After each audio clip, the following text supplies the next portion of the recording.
آج کا ہمارا موضوع ہے خلیل اللہ حضرت ابراہیم علیہ السلام کا اسوہ اور دعا کے ذریعے اپنے رب سے خیر کا حصول۔ تو ہمیں حضرت ابراہیم علیہ السلام کے اسوے سے جو چیز سیکھنی ہے وہ یہ کہ ہم اللہ سے دعا مانگنے کا طریقہ سیکھیں کہ حضرت ابراہیم علیہ السلام نے کیسے دعا مانگی۔ حضرت ابراہیم علیہ السلام کی پوری شخصیت کا ایک نقشہ ان کے الفاظ سے کھنچ کے سامنے آ جاتا ہے۔ اب انسان جو دعا اللہ تعالیٰ سے مانگتا ہے اس دعا کی بنیاد کیا ہوتی ہے؟ تصور حیات، وہ زندگی کو کیا سمجھتا ہے، اور نصب العین، وہ زندگی میں کیا لینا چاہتا ہے۔ میں اور آپ بھی اللہ تعالیٰ کے سامنے کھڑے ہوتے ہیں نا، دعائیں مانگتے ہیں، یاد کر کر کے مانگتے ہیں۔ ان دعاؤں میں زیادہ تر چیزیں وہ ہوتی ہیں جن کو ہم کامیابی سمجھتے ہیں، جو ہمیں لگتا ہے کہ یہ مجھے ملنی چاہیے، ان چیزوں سے میری فلاح جڑی ہوئی ہے۔ ہم یہ پوری مثالیں حضرت ابراہیم علیہ السلام کی زندگی میں دیکھتے ہیں۔ حضرت ابراہیم، حضرت اسماعیل اور بہت پورا خاندان ابراہیم جو ہے وہ اس کی انتہائی شاندار مثال ہے کہ جب دعا کے لیے ہاتھ اٹھیں، پہلی چیز تو یہ ہے کہ آپ کی شعوری کیفیت ہو کہ آپ ہیں کون، آپ کو یہ بات پتہ ہونی چاہیے۔ دوسری بات یہ کہ اپنی حیثیت کا ادراک ہونا بہت ضروری ہے کہ انسان کو یہ پتہ ہو کہ وہ خود کیا ہے اور وہ جس سے مانگ رہا ہے وہ کیا ہے۔ اور اللہ تعالیٰ کے سامنے کھڑے ہو کے جب دعا مانگنا شروع کرتے ہیں تو ہمیں یاد آتا ہے کہ ہم اللہ تعالیٰ کے سامنے اپنا نامہ اعمال میں سے کیا پیش کریں۔ تو حضرت ابراہیم کی زندگی میں بھی جو انہوں نے لگایا، ہمیں ان دعاؤں میں اس کی جھلک نظر آتی ہے۔ جس طرح انہوں نے اپنی زندگی بسر کی وہ مانگتے ہوئے بھی نظر آتی ہے۔ اور ایک نمایاں چیز یہ نظر آتی ہے کہ ان دعاؤں میں عاجزی ہے، امید ہے۔ تو حضرت ابراہیم علیہ السلام کی زندگی سے یہ بات سمجھ آتی ہے، عمل اور دعا دونوں چیزیں آپس میں یہ ایک سائیکل ہے جو جڑا ہوا ہوتا ہے۔ یہ دونوں چیزیں جب مؤثر ہوتی ہیں، جب انسان اپنے آپ کو اور رب کائنات کے مقام سے آشنا ہو، جب انسان کو پتہ ہو کہ وہ خدا کون ہے اور میں کون ہوں۔ سورہ فاتحہ اسی سے شروع کرتی ہے نا، الحمدللہ رب العالمین، شروع کرتی ہے نا الحمدللہ رب العالمین الرحمن الرحیم۔ ہاتھ اٹھواتی ہے، دعا سکھاتی ہے، پہلے وہ دعا سکھاتی ہے اہدنا الصراط المستقیم صراط الذین، پوری دعا پڑھواتی ہے۔ دعا کرنے کے بعد پھر وہ آتی ہے سورہ بقرہ کے اوپر، ذالک الکتاب لا ریب فیہ، عمل کا پیغام دیتی ہے، اور اسی عمل کے بعد وہ گارنٹی دیتی ہے کہ اگر تمہارا عمل ایسا اور اللہ سے تعلق ایسا ہوگا تو تمہاری دعائیں قبول ہوں گی۔ تو یہ عمل اور دعا یہ چیزیں ساتھ ساتھ چلتی ہیں۔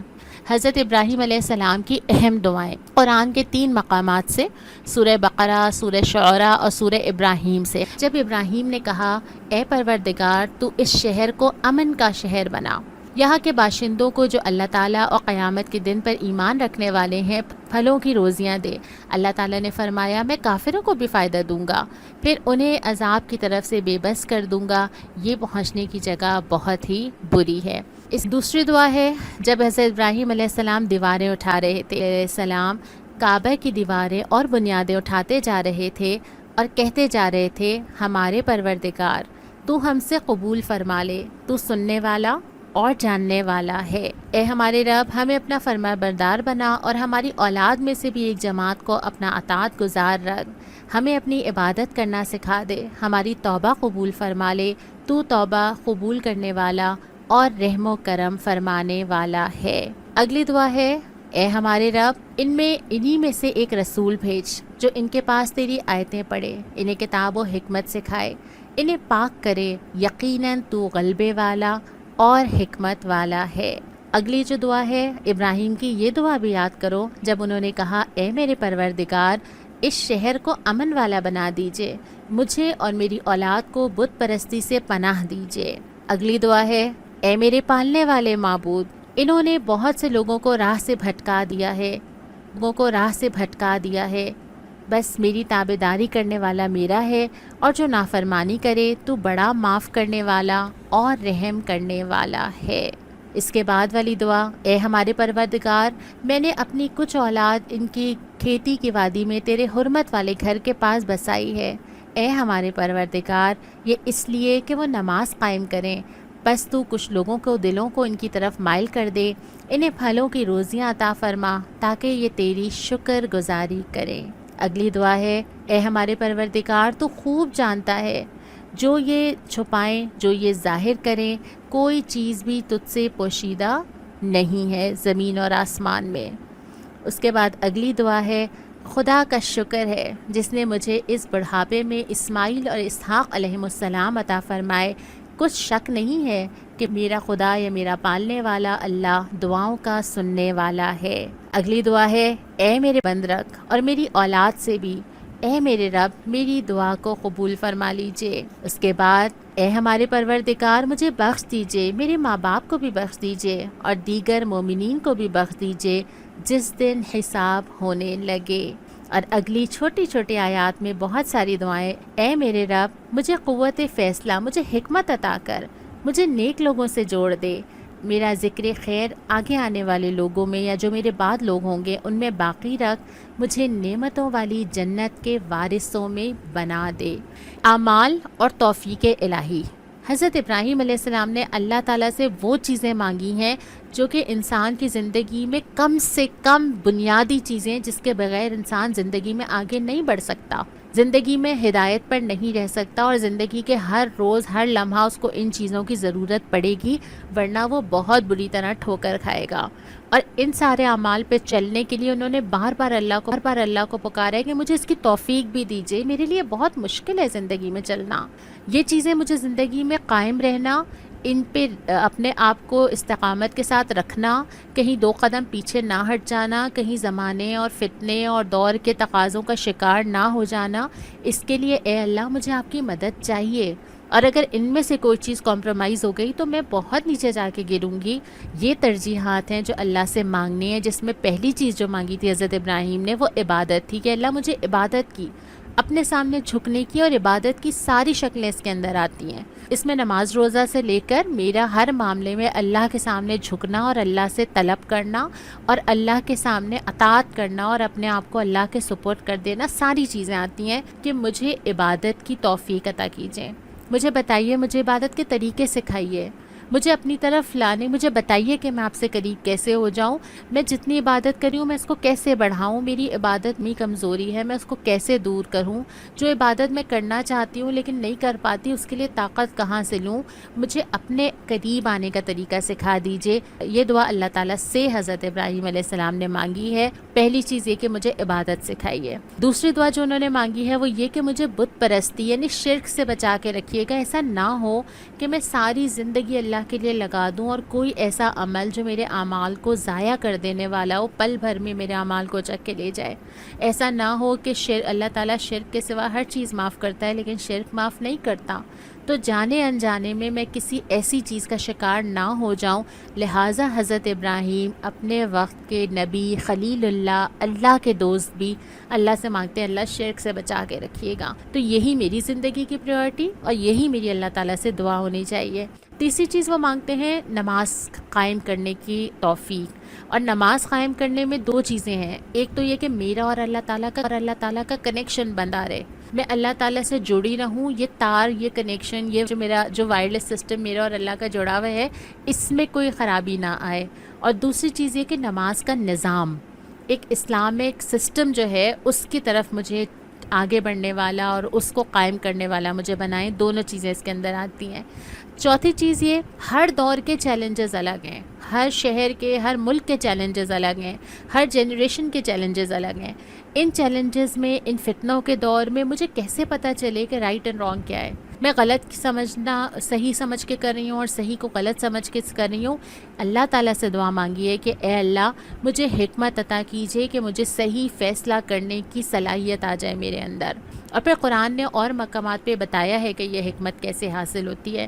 اور اگلی چیز جو مانگی ہے حضرت ابراہیم علیہ السلام نے وہ یہ کہ نیک لوگوں کی، ایک تو یہ مانگا ہے کہ مجھے نیک لوگوں کے ساتھ رکھ، اور ایک یہ مانگا ہے کہ لوگوں کو طرف مائل کر، یعنی اپنے لیے دعا تو سبھی مانگتے ہیں نا اپنی ذات کے لیے، لیکن اپنی دعا میں دوسروں کو انکلوڈ کیا ہے، اور یہی میسج ہے اجتماعیت کا کہ میں لوگوں کے ساتھ رہوں، لوگ میری ساتھ رہیں اور ہم جوڑ کے آگے بڑھیں۔ یہ 5 چیزیں ایسی ہیں جو ان دعاؤں کے اندر آئی تھیں جن کا تعلق بالکل میرے ذاتی اعمال سے، میری اللہ تعالیٰ کی طرف پیش رفت سے ہے، اور اس کے لیے اللہ تعالیٰ سے ہی ہیلپ مانگی ہے کہ یہ اعمال مجھے اپنی زندگی میں ٹاپ آف دا لسٹ رکھنے، اس کے لیے اے اللہ میری مدد کیجیے۔ دنیا کی بھلائی، کہ اس دنیا جہاں میں رہتی ہوں وہاں میری ضرورت کیا ہے، میری ضرورت یہ ہے کہ مجھے امن ملے، ہے نا، اے اللہ اس شہر کو امن کا شہر بنائیے جو میں بسانے جا رہا ہوں۔ لوگ غمگین نہیں ہوں گے، لوگوں پہ خوف طاری نہیں ہوگا، لوگ اگر امن اور سکون کے ساتھ زندگی گزاریں گے، اپنی انفرادی زندگیاں بھی اور اپنی معاشرتی زندگیاں بھی۔ اور دوسری چیز جو نعمتوں کا شکر کیا اور اس کے بعد اللہ تعالیٰ سے ثمرات اور رزق مانگا ہے، معاشی ترقی کو امن سے جوڑا، معاشی ترقی کو امن سے جوڑا ہے، اور قرآن بھی جوڑتا ہے۔ قرآن بہت ساری جگہ دیتا ہے کہ اگر تم زمین میں قرآن کا نظام قائم کرتے تو آسمان و زمین سے رزق نکلتا۔ تو امن بھی حضرت ابراہیم علیہ السلام نے اللہ تعالیٰ سے مانگا، اور اسی کے ساتھ ساتھ رزق اور ثمرات بھی مانگے جو میری دنیا کی بھلائیاں ہیں، جیسے ہے نا قرآن کی آیت ربنا آتنا فی الدنیا حسنۃ وفی الآخرۃ حسنۃ وقنا عذاب النار۔ تو جو فی الدنیا حسنہ ہے اس میں انہوں نے امن اور رزق، یہ دو چیزیں اللہ تعالیٰ سے اس کے اندر مانگی ہیں۔ فی الآخرۃ حسنہ، آخرت کی بھلائی کیا ہونی چاہیے وہ مانگی ہے۔ اور یہ تین چیزیں بھی بڑی امپورٹنٹ ہیں، اور یہ تین چیزوں میں پہلی چیز یہ ہے کہ میں جب مر بھی جاؤں نا میرا خیر باقی رہے۔ تو حضرت ابراہیم علیہ السلام نے جو دعا مانگی ہے وہ یہ کہ اللہ میرے مرنے کے بعد بھی میرا اچھا ذکر دنیا میں باقی رہے۔ دوسری چیز مجھے حشر کی رسوائی سے بچانا۔ نبی کریم صلی اللہ علیہ وسلم نے فرمایا تھا نا کہ جس کا حساب ہوا تو وہ تمہارا ہی گیا۔ تو یہ بھی دعا مانگی ہے کہ یہ دو چیزیں جو اپوزٹس ہیں، کہ حشر کی رسوائی سے بچانا اور جنت نعیم مجھے دینا، اچھی والی جنتیں۔ جو انسان اب پوری زندگی کا سرمایہ، میں نے دنیا کے مزے نہیں لوٹے کیونکہ میں نے اللہ کے لیے بہت ساری چیزوں کو چھوڑا، تو حضرت ابراہیم دعا مانگتے ہیں آنے والی نسل کے لیے کہ اب جو میرے بعد ہوگا اس میں میری اولاد بھی ہے، آنے والے امتی بھی ہیں، آنے والے پیروی کرنے والے لوگ بھی ہیں، اور وہ دعا مانگتے ہیں کہ اللہ ان کی فکر ٹھیک ہو، ان کو صحیح راستہ دکھائیے۔ اور ایک مستقل دعا جو آنے والی نسلوں کے لیے تھی وہ یہ کہ اے اللہ میرے آنے والی نسل کے لیے نبی صلی اللہ علیہ وسلم، نبی کریم بھیجیے، ایک رسول بھیجیے۔ تلاوت قرآن، علم کا حصول، سکھانا، تعلیم دینا اور تزکیہ کرنا، بعثت رسول کے مقاصد، ان کے بارے میں حضرت ابراہیم علیہ السلام اللہ تعالیٰ سے دعا مانگتے ہیں کہ اے اللہ میری آنے والی نسل کے لیے بھی ہدایت کا سامان کیجیے۔ تو آنے والی نسل کے لیے دعا کرنا مومن کو سکھایا گیا ہے۔ تو قبول کر لے، تو نے دیکھا کیا کیا گزرا، پہلی کنسرن، یہ پہلی دعا ہے کہ جو رب سے مطلوب ہے قبول تو نے کرنا ہے۔ تو دوسری جو اہم دعا ہے وہ یہ کہ اللہ میں ساری دعائیں تو آپ سے مانگ رہی ہوں، آپ ان دعاؤں کو قبول ضرور کیجیے گا۔ یہ حضرت ابراہیم علیہ السلام نے یہیں پر اللہ سے مانگی ہے۔ یہ تین دعائیں اللہ تعالیٰ کے سامنے حضرت ابراہیم علیہ السلام نے رکھی ہیں کہ اچھا یہ تو دنیا میں دے دیجیے گا، یہ مجھے آخرت میں چاہیے، لیکن یہ تین چیزوں کی مجھے آپ گارنٹی دیجیے، دعا قبول ہو جائے، اعمال قبول ہو جائیں، اور آپ مجھے معاف کر دیں، قطع نظر اس سے کہ میرا نام اعمال اس کے لیے کافی نہیں ہے۔ تو یہ جو ساری چیزیں ابھی ہم نے پڑھی نا، تقریباً 16 چیزیں بنتی ہیں۔ 16 چیزیں ایسی ہیں جو ٹاپ پریورٹیز ہیں میری زندگی کی۔ نظام تو وہی ہے جو اللہ کے نبی صلی اللہ علیہ وسلم شریعت کے ذریعے لے کر آئے ہیں۔